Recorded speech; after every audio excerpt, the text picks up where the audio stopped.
Selamat datang di mata kuliah manajemen rantai pasokan dengan saya Pak Rizal Pangaribuan. Kita akan belajar dua modul hari ini, tentang modul 3 tentang peramalan permintaan dan nanti modul 4 tentang persediaan.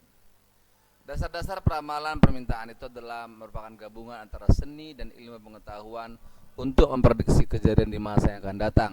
Peramalan sangat berkaitan dengan pengolahan permintaan produk. Ada dua sumber permintaan, yaitu permintaan terikat dan permintaan bebas. Sedangkan permintaan dapat dipengaruhi dua faktor, yaitu eksternal dan internal. Faktor eksternal itu berasal dari luar kontrol perusahaan, sedangkan faktor internal berasal dari dalam perusahaan. Itu mengenai desain produk atau jasa, harga, dan promosi periklanan.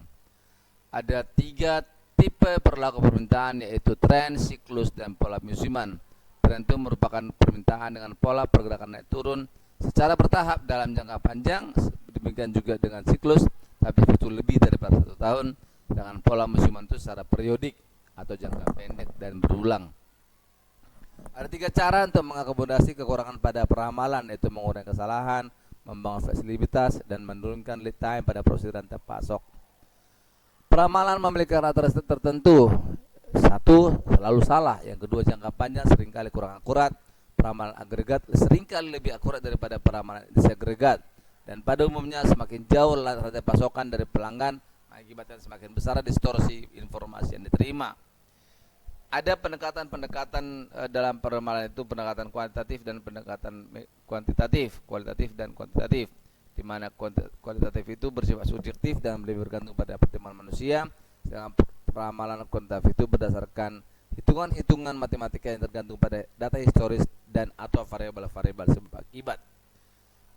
Ada 4 metode teknik peramalan kualitatif, yaitu Jury of Executive Opinion, metode Delphi, Salesforce Proposite, dan Consumer Market Survey.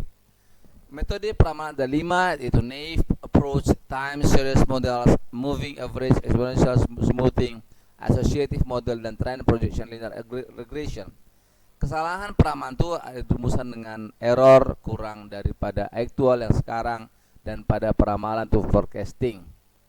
Terdapat beberapa cara untuk menimbulkan kesalahan. Yang pertama, pertanyaannya adalah apa yang merupakan tujuan peramalan, untuk apa digunakan, apakah dinamika dari sistem ketika peramalan akan dibuat, dan seberapa penting masa lalu untuk memperkenalkan masa depan. Semua peramalan berkaitan dengan 4 variabel utama, yaitu permintaan, persediaan, karakteristik produk, dan lingkungan kompetitif. Ada 3 dasar pendekatan untuk menciptakan perencanaan permintaan yang melibatkan tarik-menarik antar 3 variabel, yaitu jumlah kapasitas produksi, tingkat permanfaatan kapasitas produksi, dan jumlah persediaan. Modul keempat yaitu tentang inventory atau persediaan. Pengelolaan persediaan itu ada 7, yaitu bahan mentah, suku cadang, tenaga kerja, produk dalam proses, komponen, modal kerja, dan peralatan. Beberapa fungsi yang penting yang dikandung untuk dalam persediaan itu adalah menghilangkan resiko keterlambatan, menghilangkan resiko jika metode pesan tidak baik, menghilangkan resiko terhadap kenaikan harga barang atau inflasi, untuk menyimpan bahan baku yang dihasilkan secara musiman, dan mendapatkan keuntungan dari pembelian berdasarkan potongan kuantitas, dan memberikan pelayanan kepada pelanggan dengan tersedianya barang yang diperlukan.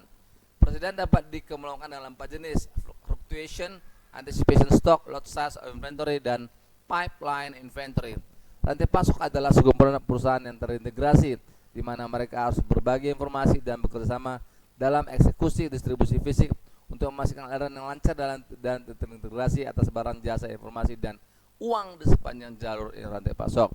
Aliran pertama adalah aliran 2 arah produk dan jasa yang merupakan fokus jalur logistik. Alur kedua merupakan aliran informasi 2 arah, dan alur ketiga adalah alur finansial atau alur kas. Ada berikutnya persediaan dalam rantai pasok itu dari pemasok dikirim ke pabrik, pabrik ke distributor, distributor ke pengecer. Balance effect itu adalah di mana adanya ketidakpastian distributor dalam menduga permintaan pedagang yang akan memaksa distributor menyimpan persediaan yang cenderung berlebihan, yang pada akhirnya akan muncul sebagai permintaan ke pabrik yang kelihatannya begitu besar dan seolah-olah akan merefleksikan naiknya konsumsi. Beberapa faktor pokok yang dapat dipengaruhi persediaan kebijakan perusahaan adalah permintaan pelanggan, waktu pesanan, banyaknya produk berbeda, monitoring, biaya persediaan, dan tingkat pelayanan. Sedangkan dalam satu kontrak persediaan, penyalur dan pembeli boleh bermanfaat untuk 1. Menetapkan harga dan potongan volume, jumlah pembelian maksimum dan minimum, penyerahan lead time, mutu patria atau produk, dan kebijakan produk. Sedangkan manajemen presiden barang adalah digunakan untuk memenuhi kebutuhan apabila permintaan konsumen bertambah sehingga produksi menjadi tinggi, suplai bahan baku berkurang. Manajemen presiden dapat dibagi jadi dua bagian, yaitu independent demand dan juga dependent demand. Biaya pesanan lebih tinggi karena adanya pesanan dan pengiriman persediaan.